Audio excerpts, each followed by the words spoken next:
다지 여기가 이제 조금 더 리스크는 있겠죠. 여기는 이제 하이 리스크 하이 리턴이고 여기는 로우 리스크 로우 리턴이겠죠. 여기는 좀 궁둥이가 무겁죠. 여기 별표 5개죠. 하방 경직성.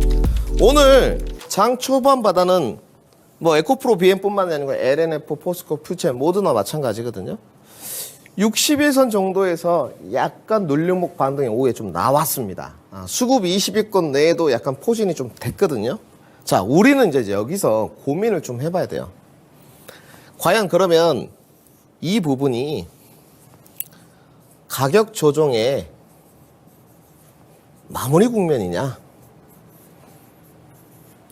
우리는 뭐 주가 떨어진 거에 관해서는 별 고민이 없어요. 그죠?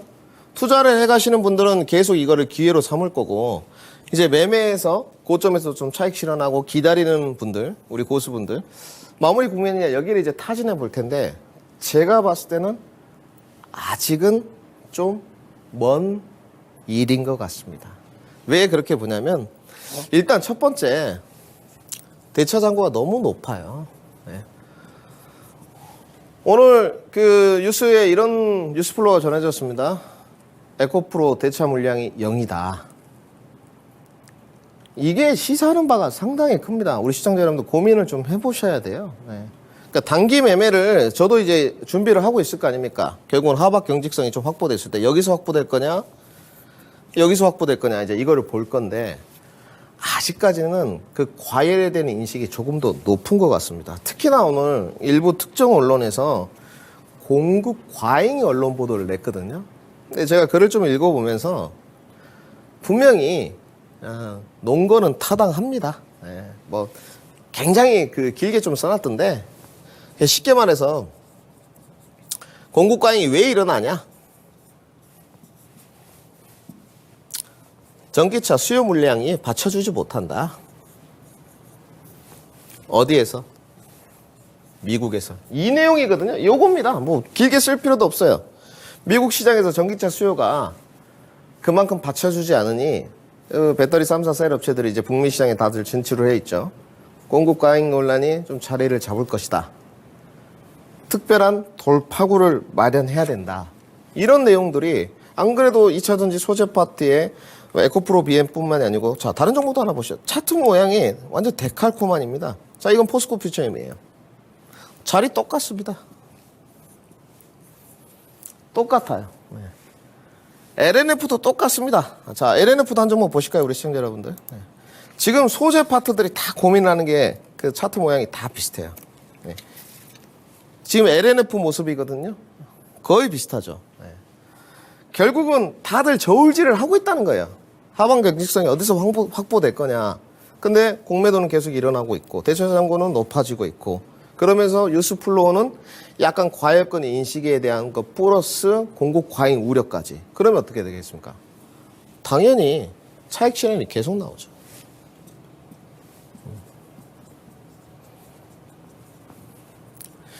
이미 고수들은 그 매매해가지고 뭐 투자를 해가시는 분들은 이제 투자는 제외고요. 뭐 이런 자리, 그죠? 조금 뭐 이런 자리. 이런 데서 매매했던 부분들은 다 차익 실현 흔적들이 있어요. 이런 데서 차익 실현했을 거고. 또 여기서 하신 분들은 또 여기서 차익 실현했을 거고. 결국은 고점에서 이제 신규 진입한 사람들이 그게 문제예요. 그래서 제가 그때도 말씀드렸듯이 신규 진입을 할 때 매매는 메리트 없다. 하방으로 차익 실현이 나올 때 여기를 받을 수 있는 이 구간을 받을 수 있는 담보금이 나한테 있느냐. 여기가 중요하다. 그리고 내가 2차전지의 성장성은 견조하니까 이게 물렸을 때 계속적으로 투자 기간을 확보해 갈 수 있느냐. 결국은 이 싸움인 것 같아요, 지금. 이렇게 이제 기결이 돼야 될 것 같거든요. 이게 확보가 안 되면 지금 매매는 좀 어려워 보입니다. 그리고 아직까지도 하방 경직성은 확보는 미진한 것 같아요. 아직 확보가 안 될 것 같고요. 지금 확실하게 그 2차전지 파트는 과열권에 대한 인식에서 거의 과열권이라는 것이 거의 확전적 인식으로 바뀌는 것을 받아들여야 될 것 같습니다. 제가 봤을 때는 조금 더 매도 가능성은 열려 있는 것 같아요. 이 부분들은 매매하시는 분들이 조금 더 템포 조절, 비중 조절에 잣대를 좀 삼아야 될 것 같고요. 다 마찬가지입니다. 아직까지도. 근데 중요한 게 있어요, 여러분들.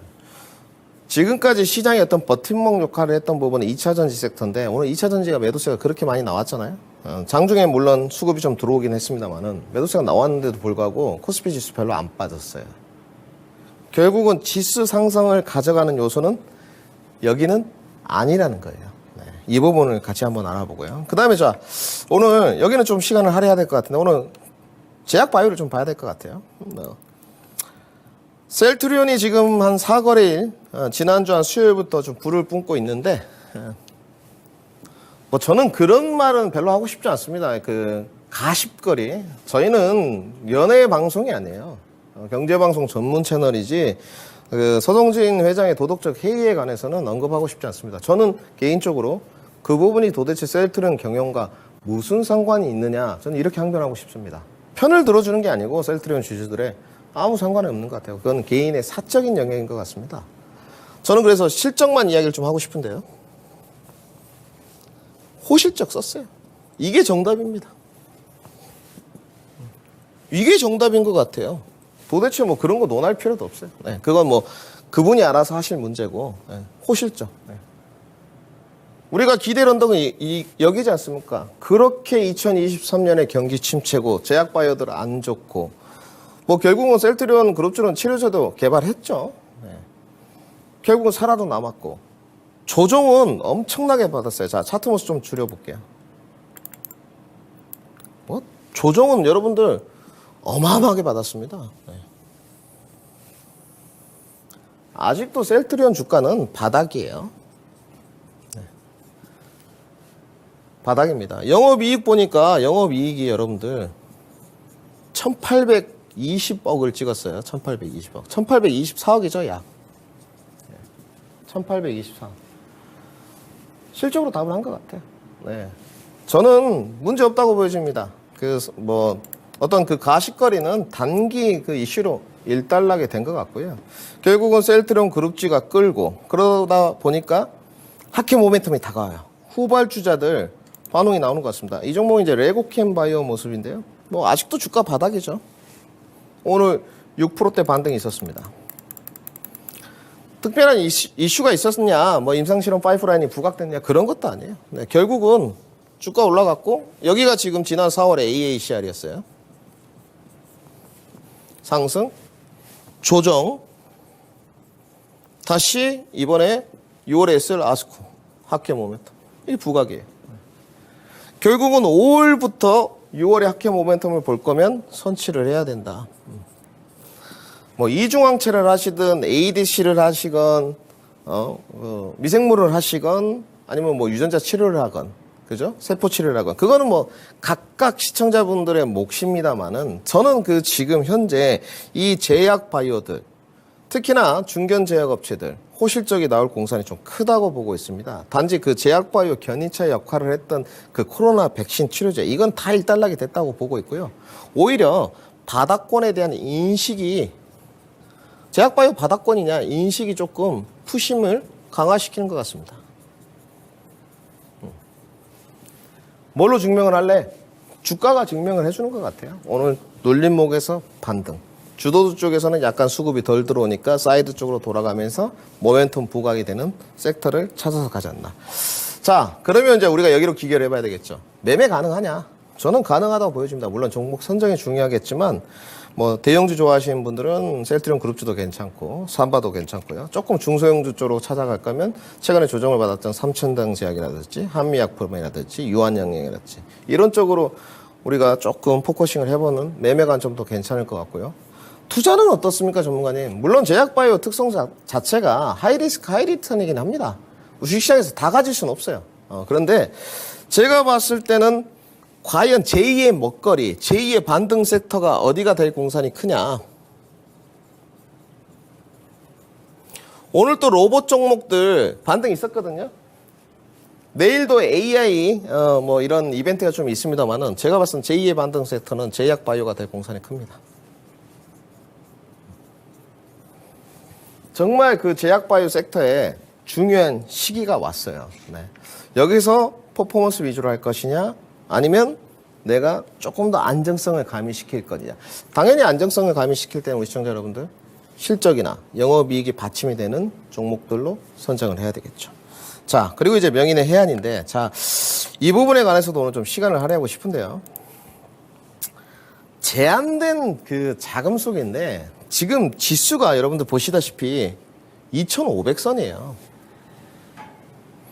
이게 높다고 하면 경기 침체 국면 속에서 높은데 저는 높다고 생각하진 않습니다. 아직 무역 수지나 이런 부분들 개선돼야 될 부분이 많지만 근데 지수 대비 체감 지수는 상당히 저조해요.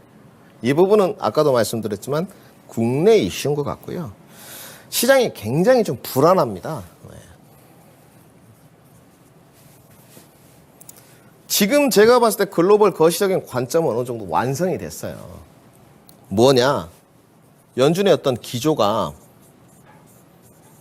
뭐 이번에 FOMC 내용들 다 나왔지만 폭발적으로 다시 바뀔 것이냐, 뭐 긴축 강화론 이렇지 않습니다. 네. 제가 봤을 때 연준 내용이 허무맹랑한 거 기자들이 질문하고 하니까 연내 금리 인하합니까?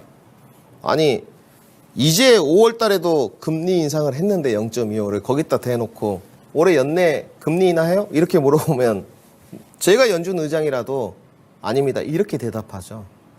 그거는 너무 멀리 간 거예요. 연준의 기조는 별로 변함없는 것 같습니다. 어떤 변함이 없냐? 긴축 강화라는 것이냐? 그렇지 않습니다. 연준의 기조는 슬슬 이제 긴축 완화로 가고 있는 것 같아요. 단지 국내 시장이 너무 불안하기 때문에 반등 모멘텀을 좀 찾기가 어렵다는 거. 그러면 전문가님 아까 말대로 가격 조정은 좀 마무리가 된 겁니까? 네.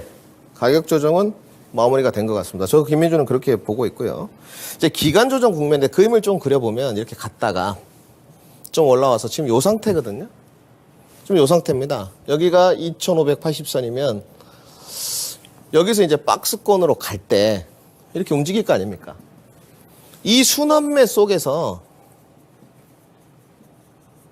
종목 상승이 나와줘야 돼요.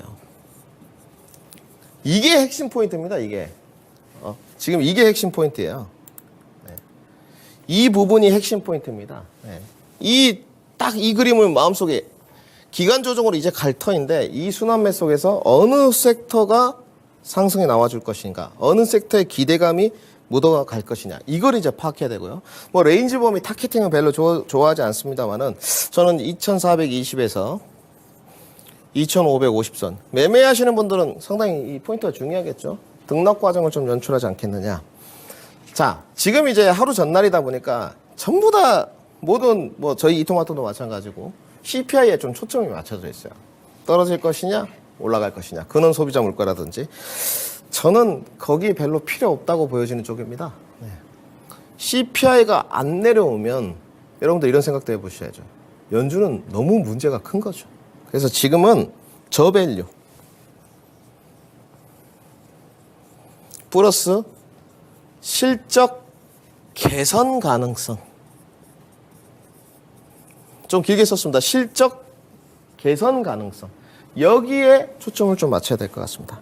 숲은 잘 봐야 될 것 같습니다. 주도주는 변함없습니다. 저는 반도체, 자동차, 신재생, 그리고 우리가 좀 사이드 쪽으로 봐야 될 것 같은데 오늘 뭐 설명은 안 했습니다만은 조선 기자재, 제약바이오 유심히 봐보자. 저는 건설기계를 편입했다가 건설기계는 좀 제외시켰습니다. 최근에 반등도 많이 나왔기 때문에 조금 더 바닥 국면에 있는 조선 기자재, 그리고 사이드 쪽에는 제약바이오까지 좀 관심을 가본다면 그래도 수익률 게임에서 앞서 나갈 수 있지 않겠느냐. 이렇게 정리해드리겠습니다.